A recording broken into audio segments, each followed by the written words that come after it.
I'd like to call the county commission work session to order. Sheriff Eads, would you lead us in prayer? Dear Heavenly Father, thank you for another beautiful day. Thank you for the change in the seasons. Thank you for the trees that are turning. And thank you for this group of elected and appointed officials that come together tonight to conduct the business of the people of Dickson County. Bless us all with good sense and wisdom that we do the right thing to protect our citizens county in all different ways, from financial ways to actual protecting. In Christ's name we pray, amen. Man, everyone stand for the pledge. I pledge allegiance to the flag of the United States of America and to the republic for which it stands, one nation, under God, indivisible, with liberty and justice for all. Madam Clerk, call the roll, please. Mr. Simpkins, Here. Mr. Ledger, Mr. McElwain, Here. Mr. Beatty, Here. Mr. Dawson, Here. Ms. Spicer, Here. Mr. Buckner, Here. Mr. Britt, Here. Mr. Petty, Here. Mr. Williams, Here. Mr. Grove, Here. Ms. Gray. It's good to see you all here tonight. First order of business is approval of the minutes, October 6, 2025 work session. Open the floor for motion by Commissioner Butler, second by Commissioner Petty. Any questions or discussion? Hearing none, all in favor, vote by stating aye. Opposed? Thank you. Item number 2, committee reports. Any committees to report? Seeing none, next item, appointments. The first is Board of Zoning Appeals. Mr. David Smith's term's up, but we'd like to get him reappointed to that. And I'd like to get that moved on a regular session. Motion by Commissioner Beatty, second by Commissioner Petty. Any questions or discussion? Hearing none, all in favor, vote by stating aye. Opposed? Thank you. Airport Authority, that's inadvertent on here again. I'm pushing that and going to get that done during our December meeting. So we'll push that. Item number 4, we're a little premature on this. The public hearings, and item number 6, other business, we're ahead on that. That's going to be on our next bill. So just disregard item 4 tonight and disregard item 6. First, under item 5, new business financial quarter reports, Mr. Hall, our accounts and budgets director.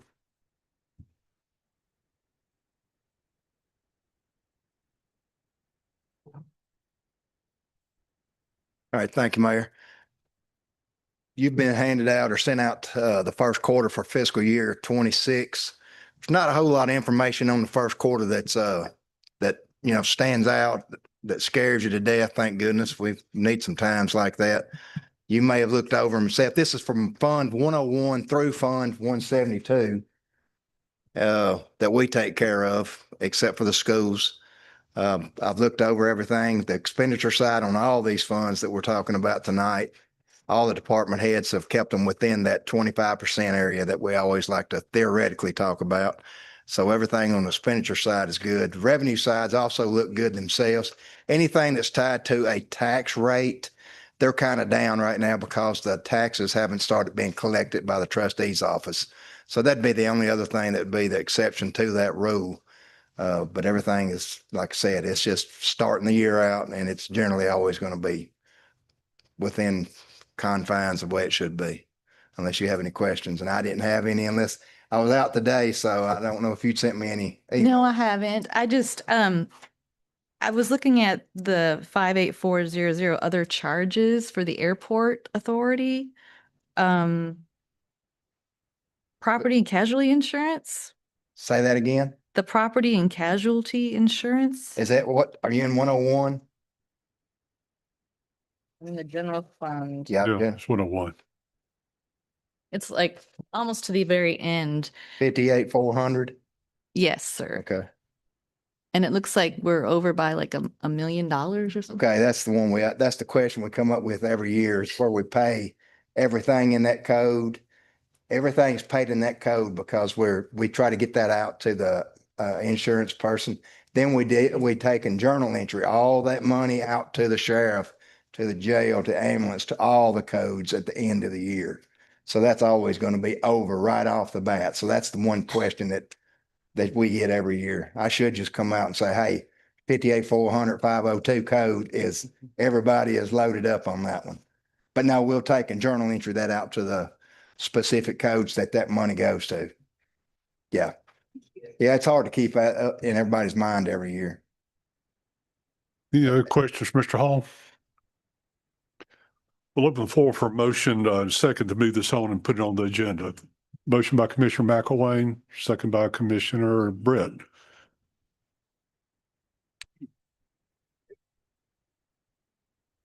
Any questions?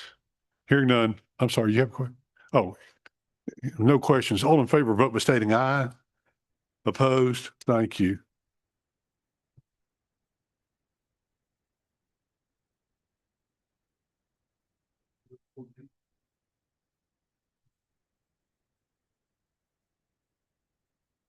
Glad I can be a part of this meeting.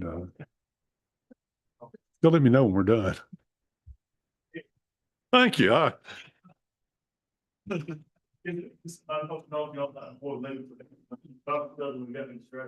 I just don't think you let me be part of this meeting. I've been.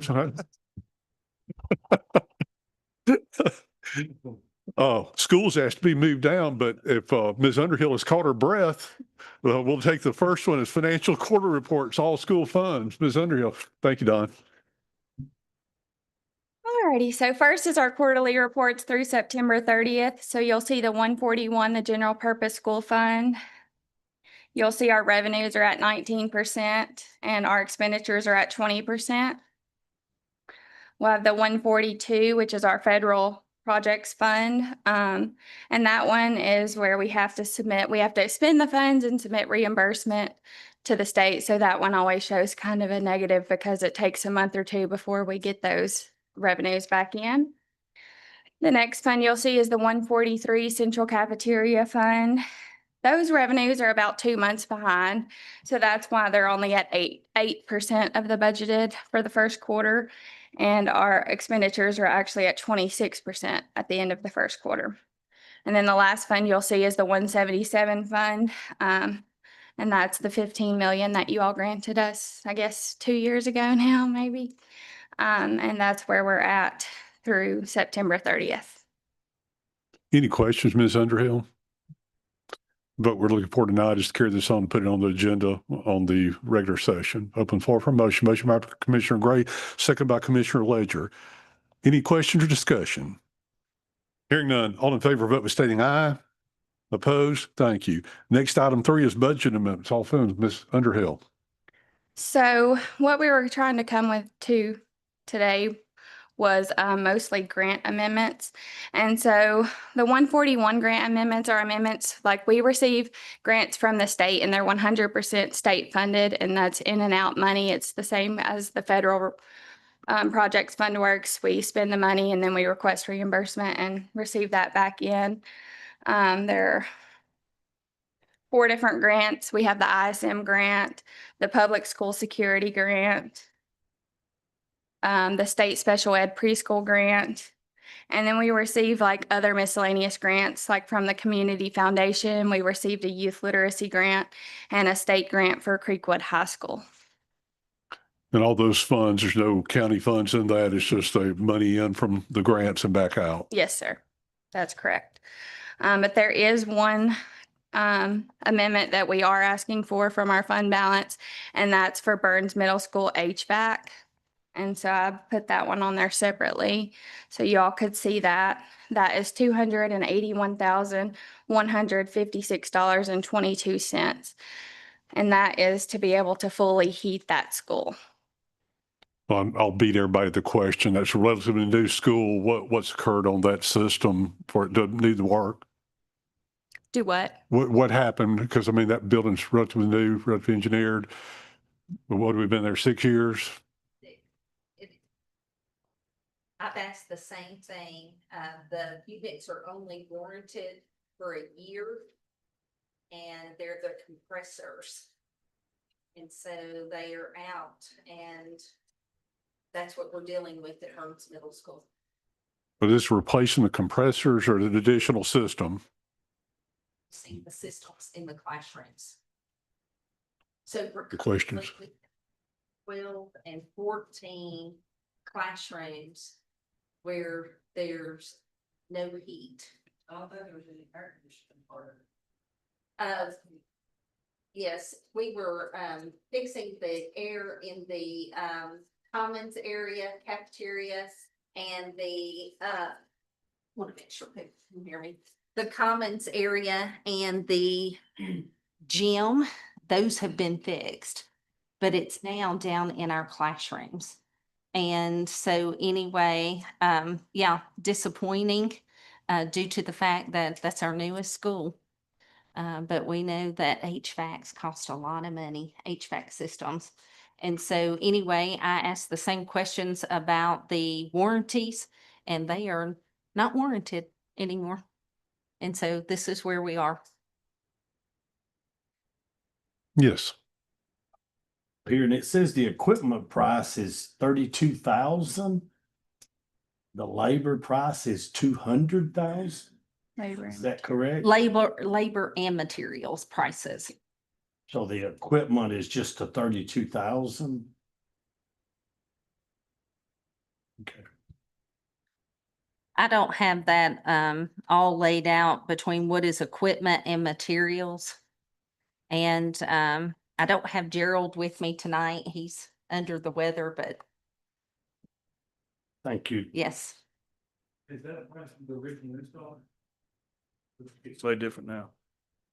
This is at Margie. I'm not sure. We'll have I'm to not look sure. at that and email you Y'all back. get it? We can Yes, find out. we can find out. I can let you know tomorrow. Find out is there Mhm. any warranty? No, there's no warranty. Now, the warranties on here, Buddy, hang on. most of them are just a year. Most of the warranties moving forward with any new equipment, well, it was 90 days on here, and I told Gerald we at least need a year on the equipment. So we did get that changed. That is true, all commercial equipment comes on your warranty, you buy extended warranty for 5 years. But why would we be changing out all the equipment if we're down compressors? Well, this right here is what Gerald, the maintenance man, has suggested to me.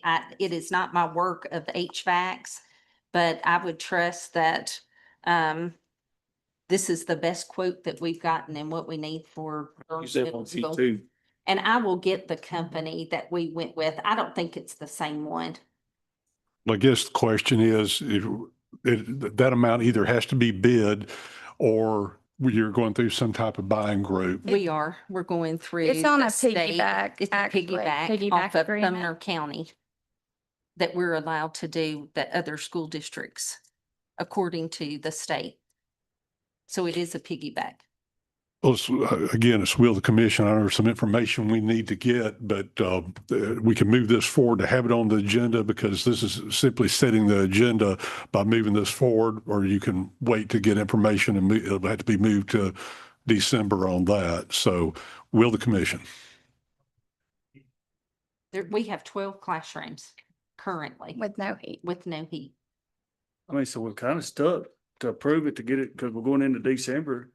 I mean, it's gonna get colder, but it just blows my mind that the units didn't last 6 years. Yep. But I mean, I'll make the motion because I don't think we have a choice. We can't let the kids be cold. Motion by Commissioner DeGrove to put this on the agenda, and that includes the acceptance of the other financial reports too, about the money coming in and out from the grants, because they presented two things here. You okay with that? Oh, yes. Okay. Grant money. Let me get a second, then we'll continue discussion. Commissioner Williams has a second. Any other question or discussion? No. The cost that you give us just then. And well, that will be the same cost when we vote on it in 2 weeks. Yes, sir. Okay. But do you think there's something else needs to be explored before then? I mean, Commissioner Ledger was making mention of having to change the whole system instead of just what we got wrong. Is that something that we could do, or is it? I don't is want that to something speak needs to be that done? until I speak with Gerald because it's not, I don't know that work. But let me speak with him. I think this is, by what he was telling me, the best cost, and would get us to where we needed to be with those 12 classrooms. Would you have anything else you want to put in there, Mr. Ledger? I'd like to say, I'm for everything. Not just, they're redoing roof entrances and some kind of ladder to get up on the roof, which obviously haven't been a problem for 6 years, getting on that roof. I think that was They're adding a lot of stuff in there. a safety component of getting up on the roof with that new ladder installation. Well, I understand what it is, but we get on roofs every day. Okay, well, this has been, have proper motion second. I think, and y'all, is there any questions you have that, I think they made it clear what we need to hear. Are y'all okay with all that? We're good. And We'll get that and have it hopefully by tomorrow. good. And then for their sake, sooner than better, because it's tough to walk in here cold turkey in 2 weeks and pull the trigger, especially on $280,000. So, but thank you. I appreciate it. Do y'all have any other questions on this? Well, I have a proper motion and a second then. If there are no other questions, the vote's to move this to the agenda on our regular session in 2 weeks. All in favor, vote by stating aye. Opposed? Thank you. Thank you. We appreciate you. Next item at number 4 is speed survey, Willow Branch Road, Sheriff Eames. Yes, tonight, I believe Commissioner Williams had brought this request to study. We did of Willow Branch, we did a 10-day study. There were 4,440 vehicles surveyed. Really? Which is a lot of traffic. The current speed limit's 45. We had the study identified 200 speeders out of the 40. The approaching traffic, 85 percentile was 27. Receding traffic is 30 miles an hour. Based on 85th percentile, recommend, I think the safe speed would be 30 miles an hour for Willow Branch. Is that your commotion? What do you call that? Motion or commotion? Is that your commotion, Commissioner Williams? Thank you. To have a second by Commissioner Simpkins. Any questions or discussion? Hearing none. All in favor, vote by stating aye. Opposed? Thank you. Thank you, Sheriff. Thank you. Item number 5, weight limits on Harbin Springs Road and Southern Road. Commissioner Williams. Mr. Reagan had done some research, I think, I'm just going to let him explain what we could, I guess. Yeah, I think what I spoke with Commissioner Williams about, and we talked about one of the previous meetings, was trying to figure out a way to restrict traffic and keep it off of certain roads. And the 2 roads that are on the agenda are the 2 that Commissioner Williams had identified as trying to keep these heavy trucks off of. And I do think that the way that we're going to have to approach that is through weight limits and use that as a way to push the traffic to the areas that we feel like it needs to go. In order to do that, I do think we need to have a study done of the capacity of the roads that we're wanting to have them not travel on. I know we've done that in the past, and I've spoken with Mr. Hodges today about that. I think that's something that he can get at least an estimate for this commission on what it would cost to do that study. And he could bring that back at the next meeting, and you can make a decision about whether you want to engage a firm to do the study. Is that your motion, Commissioner Williams? Well said. Do I have a second? Second by Commissioner Brett. Any question or discussion? I got one question. Just so I understand, how are we going to enforce it? Are we going to have to buy scales, or is that going to go through the sheriff's department? Is that going to go through Jackie? Yes, that's a good question. And I think one of the ways in which it could be enforced is we're going to have some information about what the standard weight is of certain types of trucks out there. And then if a truck receives a load of gravel or stone, we would have the ability as a part of this process to have access to the tickets. And, you know, you're going to have some general idea of what a truck load of a particular material is going to weigh. And presumably it's going to be significantly more than what the weight limit's going to be on these other roads. And so there'll be a little bit of legwork that have to be done to prove it. But I think there's a way that we can prove some of that without having to have the scales. And then we'll see where that goes from there. You know, when we were discussing 2 Mile Road out there, we talked about weight limits. are we going to run into the same situation here that we ran into out there with, if we need to move a track hole, the county needs to move their track hole, it's going to be overweight. Are we going to be able to use the roads? Or if you got a load of concrete going in there to build a house or something, are you going to be, are we going to run into the same situation there? Well, I can't speak to that specifically. I mean, it is possible that we could have situations where someone might be traversing the roads that would exceed the weight limit, and we'd have to address that. I know right now we have certain roads in the county where we've worked with the codes office, and people have had to bond that, especially if they're going to have a high volume of trucks. And then we have a way to seek compensation from them if they cause damage to the road. But look, if the study says the road will only carry a certain capacity, then we know that if it's over that, it's going to be causing damage. So we need to see what the study says. But before we decided if we put a 30-ton limit on there, then we couldn't even haul our own backhoe out there. The county couldn't because we'd be overloaded. So, I mean, I just wondered if that was going to create a problem. I think this situation is unique because we got the rock crusher, and the rock crusher has a designated route when they come out to turn left on Hummingbird. And so anybody that comes out of the quarry that's hanging a right, if they're having a local delivery to Sutherland Road or to Harmon Springs, they would have a ticket, and it shows where they're going with that load, and it shows the weight. And if somebody's carrying a track hoe to do work on that road, I think it's legit. I've got a job, they may not have a ticket, but I've got a job, I'm going over here to Harmon Springs. Okay, that's considered a local delivery. I think this is a little different than just trying to stop every, truck. We've got a unique situation where the rock crusher, they're trying to shortcut. They're coming out and they're trying to get over to Highway 48 instead of going through Dickson. So it's a little bit unique, I think. Well, can't really believe we're taking this up because. And White Bluff Pack Road, for instance, and Bardo out there in Taylortown. I mean, don't you remember how much trouble we had? We thought we were gonna get shot out there, me and Booty.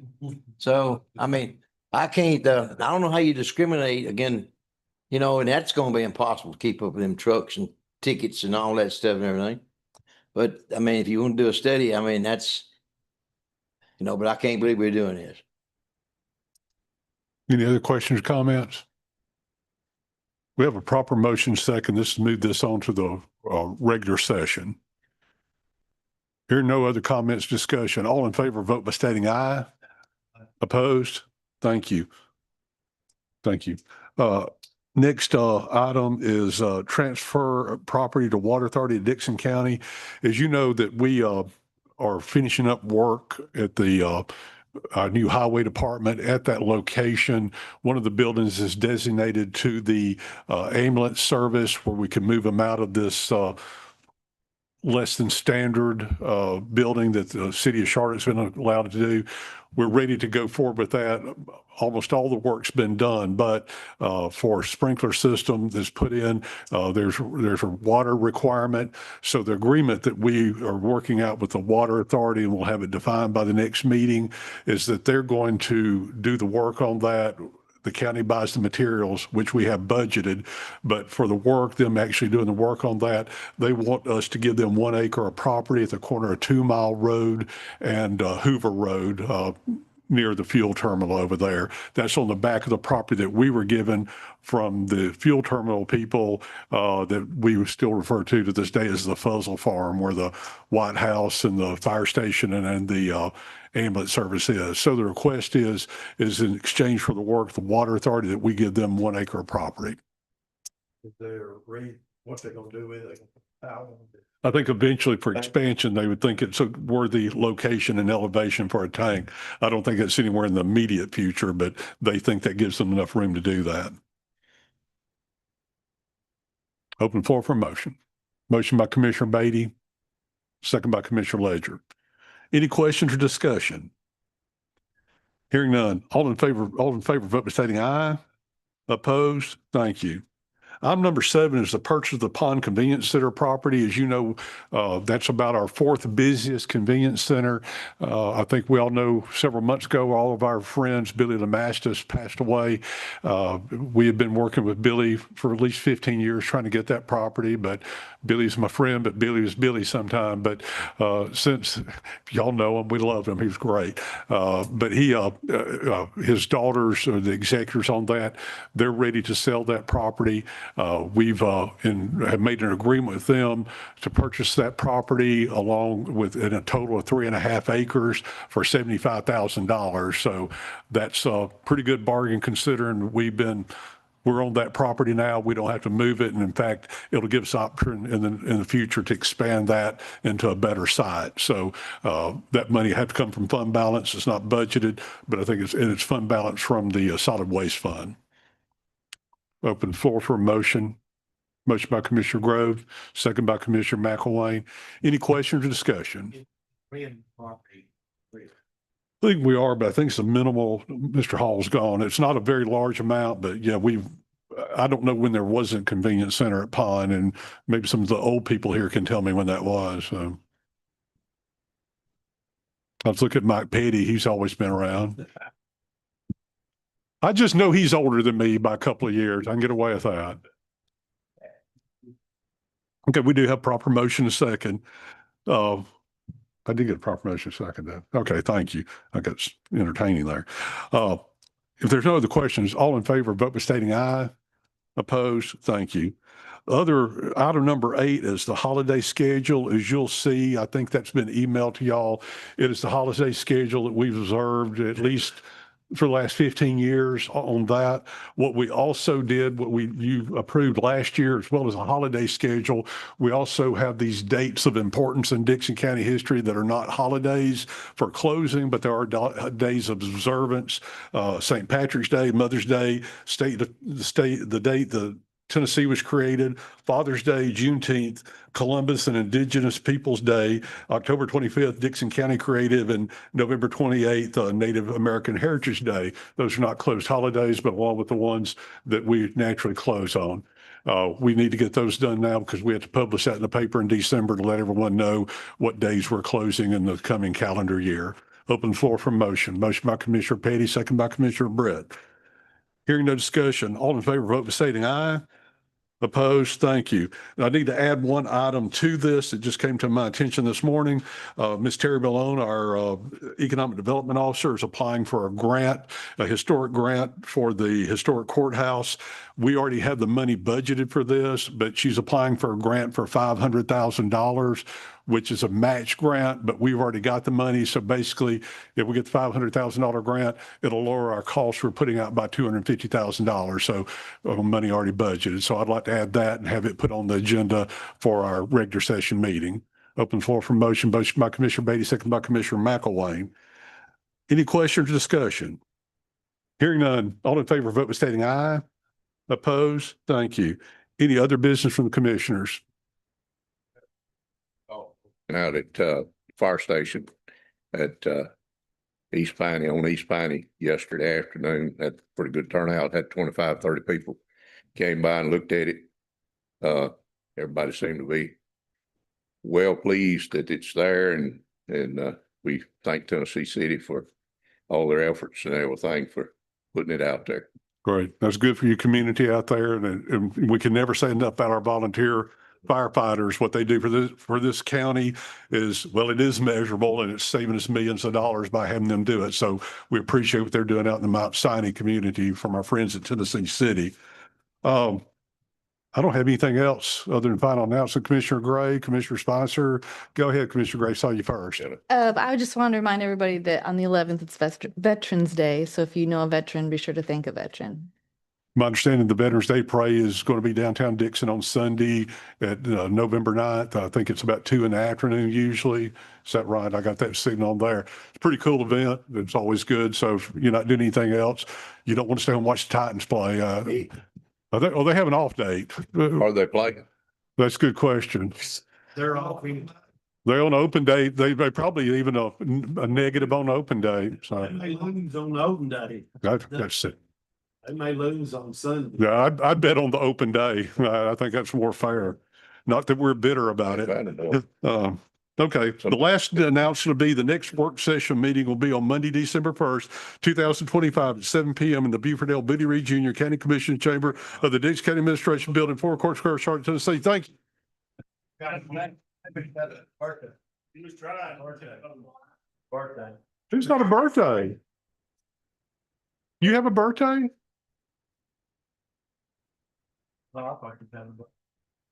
November the 15th. Start serving at 7, turkey shooting starts at 8. I owe you and everyone in the Porter community an apology for the speed I was going on that. I'm sorry. Thank you.